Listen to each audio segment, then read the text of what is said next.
ایک دفعہ ایک شخص اپنی بیوی اور بچے کے ہمراہ حضرت عمر رضی اللہ تعالی عنہ کی بارگاہ میں پیش ہوا۔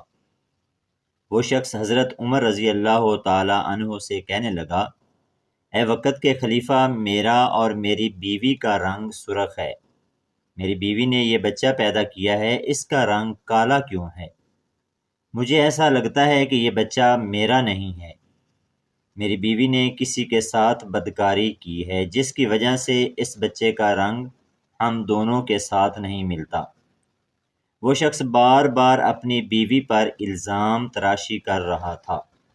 بیوی نے روتے ہوئے حضرت عمر رضی اللہ تعالی عنہ کو کہا، اے امیر المومنین، میں سچ بول رہی ہوں، میں نے کبھی بھی امانت میں خیانت نہیں کی۔ یہ میرا خاوند ہے، یہ بچہ اسی کا ہے۔ میں نے ہر وقت اپنے شوہر کے ساتھ وفاداری کی ہے۔ میں نے ہمیشہ اپنے خاوند کی موجودگی اور غیر موجودگی میں اپنی عزت کا خیال رکھا ہے۔ میرا شوہر مجھ پر یقین نہیں کر رہا ہے۔ شوہر نے کہا، اے امیر المومنین، میری بیوی جھوٹ بول رہی ہے، یہ بچہ میرا نہیں ہے، یہ بچہ کسی اور کا ہے۔ اگر یہ بچہ میرا ہوتا تو اس کا رنگ ہم دونوں جیسا ہوتا۔ اس بچے کو دیکھ کر صاف صاف ظاہر ہوتا ہے یہ بچہ میرا نہیں ہے۔ میری بیوی جھوٹ بول رہی ہے۔ بیوی مسلسل زارو قطار رو رہی تھی۔ خاوند اپنی بیوی کی ایک بات سننے کو بھی تیار نہیں تھا۔ حضرت عمر رضی اللہ تعالی عنہ نے سوچا، کیوں نہ اس معاملے میں داماد رسول حضرت علی شیر خدا سے مدد لی جائے۔ حضرت عمر رضی اللہ تعالی عنہ خاوند، بیوی اور بچے کو ساتھ لے کر حضرت علی رضی اللہ تعالی عنہ کے پاس تشریف لے گئے۔ انہوں نے حضرت علی رضی اللہ تعالی عنہ کو سلام پیش کیا۔ حضرت علی رضی اللہ تعالی عنہ نے سلام کا جواب دیا۔ حضرت علی رضی اللہ تعالی عنہ نے دریافت کیا، اے عمر رضی اللہ تعالی عنہ، کیسے آنا ہوا؟ حضرت عمر رضی اللہ تعالی عنہ نے فرمایا، اے علی رضی اللہ تعالی عنہ، ہم ایک مسئلہ پوچھنے کے لیے آپ کے پاس تشریف لائے ہیں۔ حضرت علی رضی اللہ تعالی عنہ نے خاوند سے کہا، اے بندے، میں جو کچھ بھی پوچھوں گا تم نے اس کا جواب سچ سچ بتانا ہے۔ اس شخص نے کہا، ٹھیک ہے، پوچھئے کیا پوچھنا چاہتے ہیں؟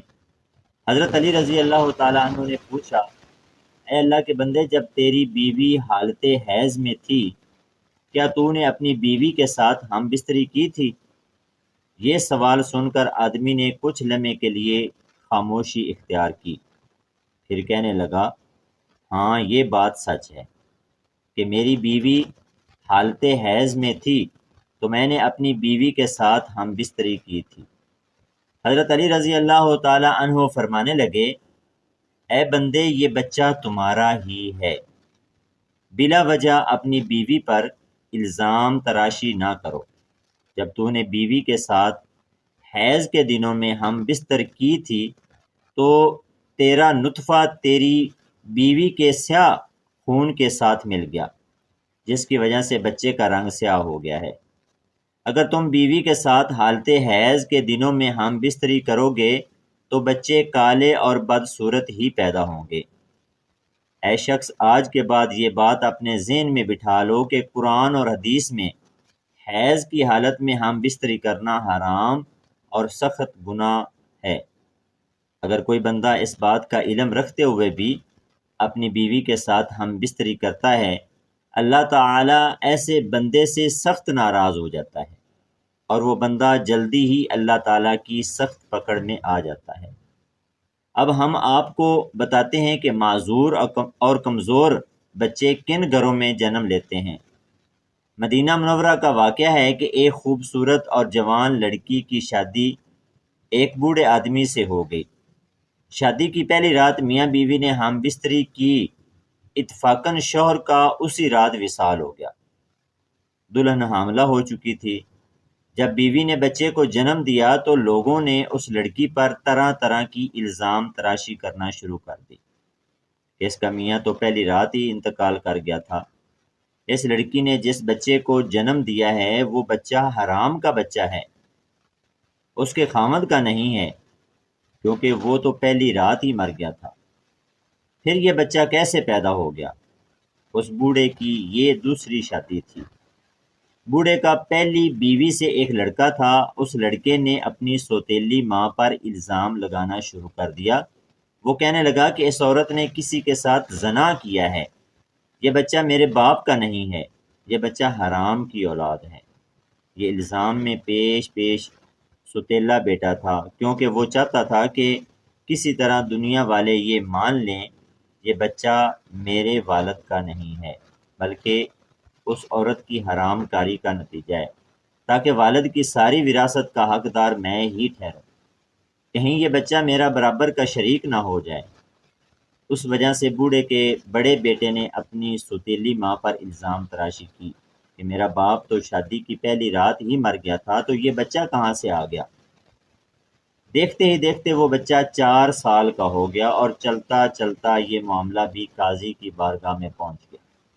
بوڑھے کے بڑے بیٹے نے قاضی سے کہا، اے قاضی محترم، میرا باپ تو شادی کی پہلی رات ہی مر گیا تھا، یہ بچہ میرے باپ کا نہیں ہے، اس عورت سے پوچھا جائے کہ یہ بچہ کس کا ہے، میں اس بچے کو اپنا بھائی ماننے کو تیار نہیں ہوں۔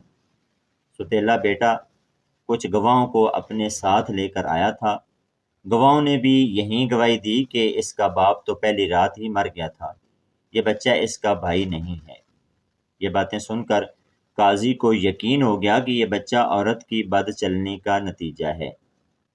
چنانچہ قاضی صاحب فیصلہ کرنے ہی والے تھے کہ حضرت علی رضی اللہ تعالی عنہ عدالت میں تشریف لائے۔ جب حضرت علی رضی اللہ تعالی عنہ نے یہ سارا قصہ سنا تو حضرت علی رضی اللہ تعالی عنہ نے بڑے بیٹے سے سوال کیا، اے بچے، یہ دونوں میاں بیوی کتنا عرصہ اکٹھے رہے تھے؟ اور جس بچے کو تم اپنا بھائی ماننے کو تیار نہیں ہو وہ بچہ کہاں ہے؟ بڑے لڑکے نے جواب دیا، اے علی رضی اللہ تعالیٰ عنہ، وہ بچہ اس وقت ہمارے پاس نہیں ہے۔ حضرت علی رضی اللہ تعالیٰ عنہ نے کہا کہ تم کل اس بچے کو اپنے ہمراہ یہاں لانا، کل انشاءاللہ تعالیٰ تمہارا فیصلہ ہو جائے گا۔ اگلے دن وہ لڑکا اپنے سوتیلے بھائی کو ساتھ لے کر آیا اور کہنے لگا، یا علی رضی اللہ تعالیٰ عنہ، یہی وہ بچہ جس کو میں اپنا بھائی تسلیم نہیں کرتا ہوں۔ حضرت علی رضی اللہ تعالیٰ عنہ نے جب بچے کو دیکھا تو فرمانے لگے، میں ابھی آپ کا فیصلہ کر دیتا ہوں۔ حضرت علی رضی اللہ تعالیٰ عنہ نے کچھ اور بچوں کو بلایا اور ان سے فرمایا، جاؤ باہر جا کر کھیلنا شروع کر دو۔ چند لمحوں میں وہ بچوں نے آپس میں کھیلنا کودنا شروع کر دیا، ایک دوسرے کے ساتھ مستیاں کرنا شروع کر دی۔ حضرت علی رضی اللہ تعالیٰ عنہ بچوں کو کھیلتے ہوئے بڑے غور سے دیکھ رہے تھے۔ کچھ دیر کے بعد حضرت علی رضی اللہ تعالیٰ عنہ نے بچوں کو بلایا اور فرمانے لگے، سب بچے ایک جگہ پر بیٹھ جاؤ۔ سب بچے حضرت علی رضی اللہ تعالیٰ عنہ کے پاس آ کر بیٹھ گئے۔ اس کے بعد حضرت علی رضی اللہ تعالیٰ عنہ نے سب بچوں کو ایک ساتھ کھڑے ہونے کا حکم دیا، تو سب بچے ایک ساتھ کھڑے ہو گئے۔ مولا علی رضی اللہ تعالیٰ عنہ ان بچوں کو بڑے غور سے دیکھ رہے تھے۔ حضرت علی رضی اللہ تعالیٰ عنہ نے دیکھا کہ یہ سب بچے بڑی آسانی کے ساتھ کھیل رہے ہیں، بیٹھ رہے ہیں، کھڑے ہو رہے ہیں، ان کو کھیلنے، بیٹھنے، اٹھنے میں کوئی دقت نہیں ہو رہی ہے۔ حضرت علی رضی اللہ تعالیٰ عنہ نے دیکھا کہ جس بچے پر الزام لگایا جا رہا ہے اس بچے کو بیٹھنے اور اٹھنے میں کافی وقت لگ رہا ہے۔